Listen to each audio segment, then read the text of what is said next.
Today, Boris Johnson has basically come out and, well, what we were promised is that he'd come out with ideas to start to bring down the lockdown.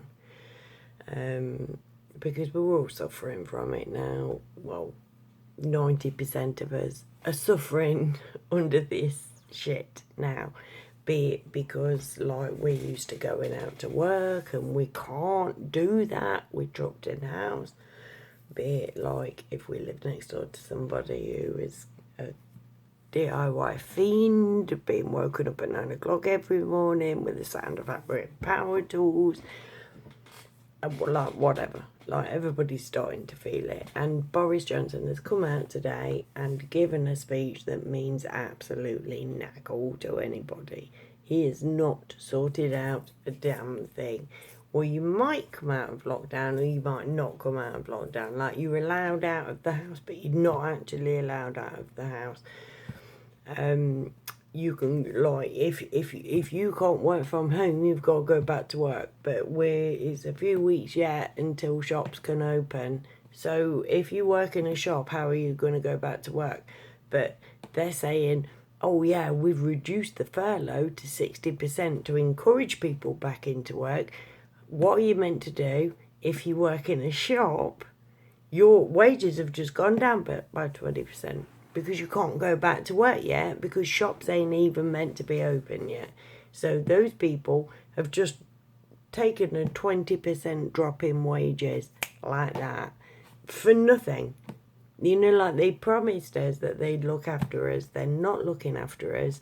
And right now, they're not even telling, well, not even right now. From the beginning, they've not been telling us the truth. We've got, I don't even know the name of the geezer who did it, but there's a government official who came out on live TV and said, well, yes, well, there's all these figures, but you've got to remember that a lot of these people haven't even been tested for it. That have died from it haven't even been tested.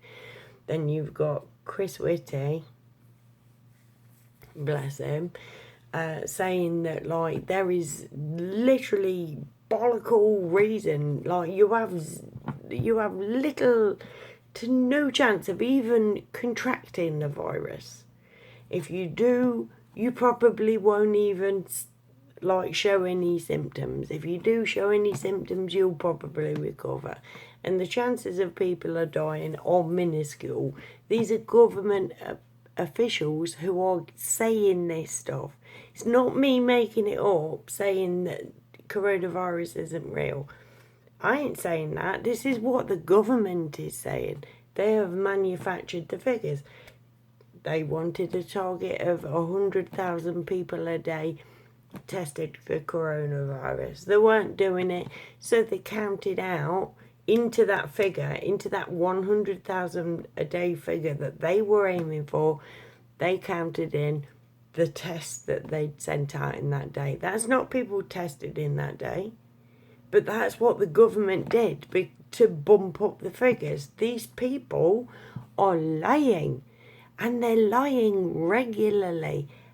So why do we believe anything that they have to say?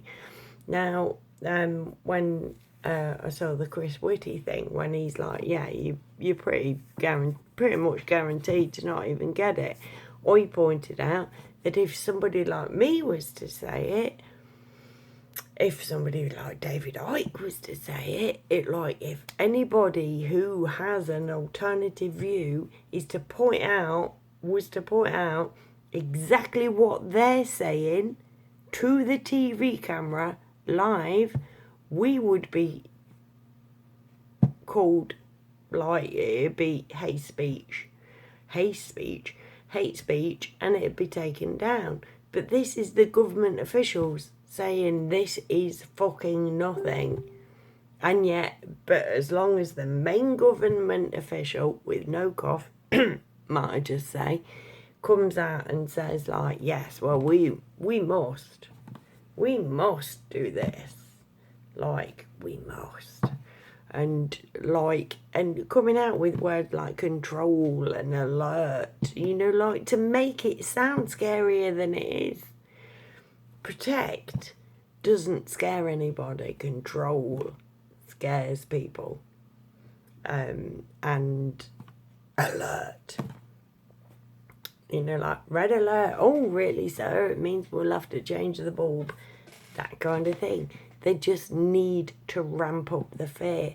And right now, we're not because obviously I'm not. The people around me aren't. My kids know exactly what's going on.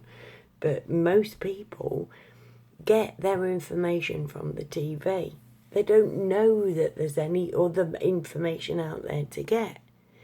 Now we've got a certain proportion of people who are calling them stupid. Like, that ain't their fault. If you don't know, how can you possibly know? We have to be kinder with each other on this stuff, but we also have to be a little tad more forceful, because like now they're genuinely taking, well, they've always been taking the piss. The whole thing is them taking the piss. But we have the option of whether to believe them or not. You know, just like you put your kids into school and they get taught religion, and they have the option when they get older of whether to believe it or not. Still put in there.